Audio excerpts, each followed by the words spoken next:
Murunqu ата журт азыркы мекенчил. Biz Sadırdı sıylap mekенчил менен кетип атабыз. Sadırdın oşonça azap çekkenin görüp duhun götörүү менен eline işengin, el saga işenet degen жылуу сезим менен кетип атабыз. Мекенчил партиясы парламентке барып калатын болсок, биз кардиналдуу реформаларга барып, Куда каласа Кыргызстанды карздан чыгарып, жаркын келечеги менен мамлекетти таштап кетели деген жакшы асыл тилектерибиз бар, Кудай буйрса, урматтуу туугандар. Адилеттүүлүк болот десек, биз көз карандысыз адилет сот системасын түптөшүбүз керек. Эч качан мамлекетте саясий кылмыш иш деген түшүнүк болбош керек, туугандар. Уверенный кетип атабыз. Анткени мекенчилдин артынан миллиондогон эл турат. Мына караңгы кирип кетсе, сулук түссө болбой, тегеректеп жакындап келип атасыздар. Демек биздин эл кайдыгер эмес, эртең келечек бар, Кудай буйрса.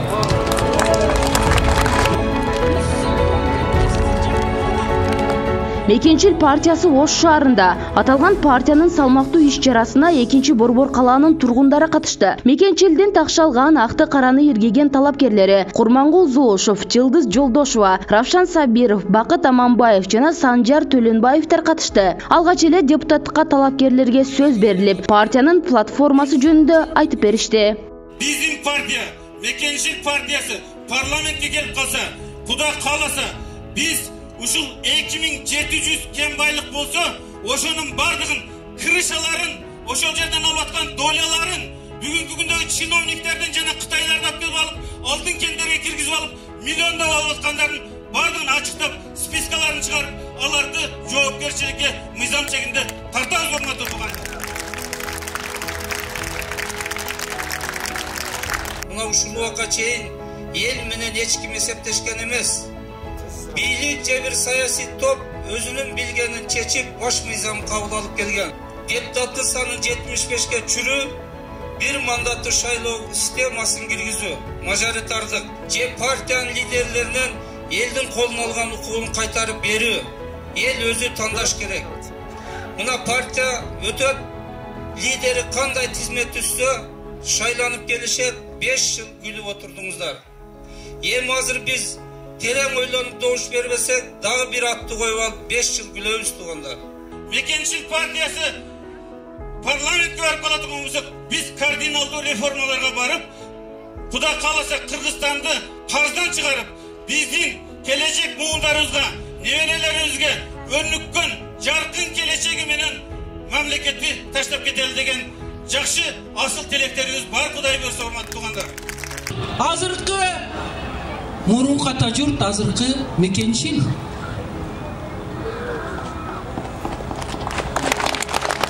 Ошол эле партиянын мына биз мүчөлөрү Мекенчил партиясын 2010-жылы түзгөн Садыр Жапаров менен Камчы Ташиев. Биз Садырды сыйлап мекенчил менен кетип атабыз. Садырдын ошончо азап чеккенин көрүп, духун көтөрүү менен элине ишенгин, эл сага ишенет деген жылуу сезим менен кетип атабыз. Мекенчилдин байрагын көтөрүп.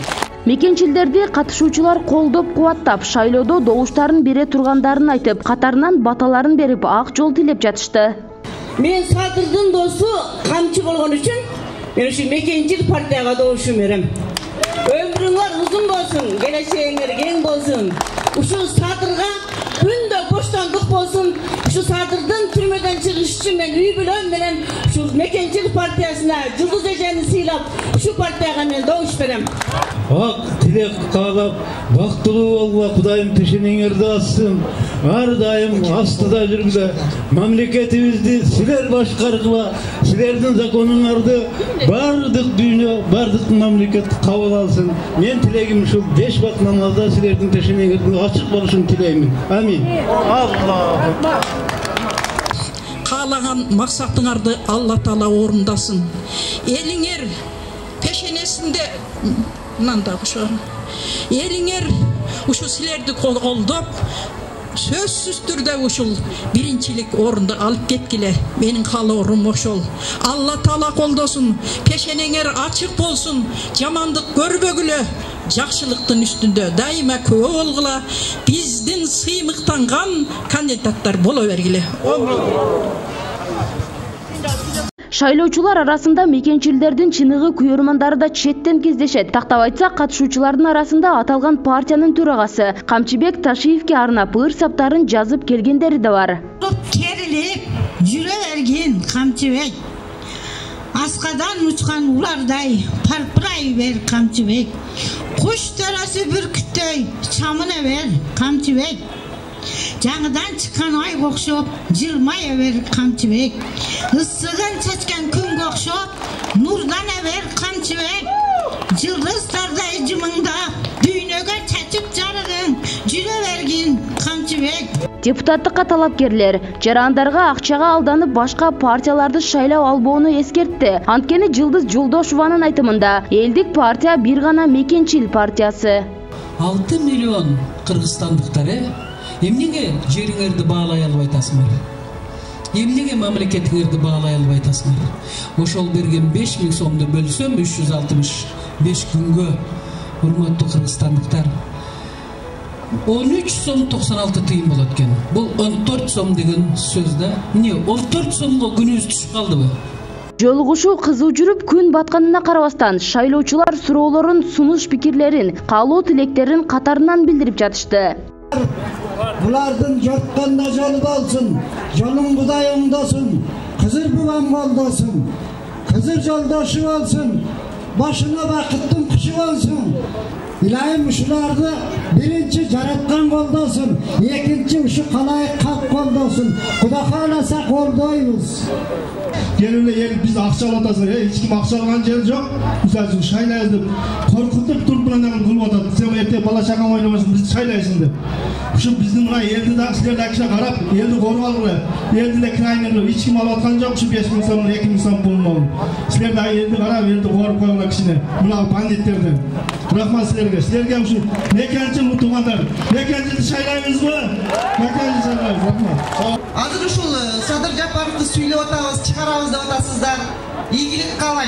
Bирок ушул ураандар, ушул сөздөр Садыр Жапаровго ыймал бийликтин колунда да азыр. Тескерисинен минус болуп калбайбы деген эле неме. Биз куткарып кете алабызбы ошону? Кете алабыз. Ошон үчүн биз уверенно кетип атабыз. Анткени Мекенчилдин артынан миллиондогон эл турат. Так что чыгарабыз. Рахмат эжеп. Садыр Жапаровдун жана Камчыбек Ташиевдин эгерде Кудайым өмүр берсе, элине кызмат кылуусуна мен ишенемин. Менин ушул сөзүм жетсе экен дейм. Менин ушул сөзүм. Рахматчым. Иш-чарада балдардын жөлөк пул маселеси да көтөрүлүп, депутаттыкка талапкер Курмангул Зулушев жаңы жазган мыйзамын элге түшүндүрүп берди. Сиздерге терек ыраазычылык таазим этем. Мына караңгы кирип кетсе, сулук түссө болбой, тегеректеп жакындап келип отасыздар. Демек биздин эл кайдыгер эмес, эртең келечек бар Кудай буйрса. Урматтуугандар, мына азыр бир Акылбек деген ага суроо берди пенсия пособие жөнүндө. Мен кыскача айтып коеюн, депутат эмне кылды деп. Мен өзүм 12 мыйзам жаздым. Акыркысы ушу пособие жөнүндө эми мындан кийин сиздер каерде жашабаңыздар. Ошто туруп Бишкекке барсаңыздар, Бишкектен пособияга алсаңыздар болот, Оштон пропискадан чыкпай туруп. Арыз паспортту бересиздер, жана санар түндүк аркылуу бекер маалымат алып, сиздерге пособияны чектеп бериш керек. Мурункудай кайнатаң менен жашасаң, телевизор бар, машина бар деп сурабаш керек. Бул мыйзамга президент кол койду, 1-2 айда Кудай буйрса ишке кирет туугандар. Экинчи маселе, сот боюнча айтты, эгер мамлекетте экономика өнүгөт десек, адилеттүүлүк болот десек, биз көз карандысыз адилет сот системасын түптөшүбүз керек. Эч качан мамлекетте саясий кылмыш иш деген түшүнүк болбош керек туугандар. Эгер бир баштуу жоопкерчиликтүү бийлик системасын куруп алсак, соттор президентке же премьерге баш ийбейт. Бул өзүнчө шайланган институт болот. Рахмат барыңыздарга.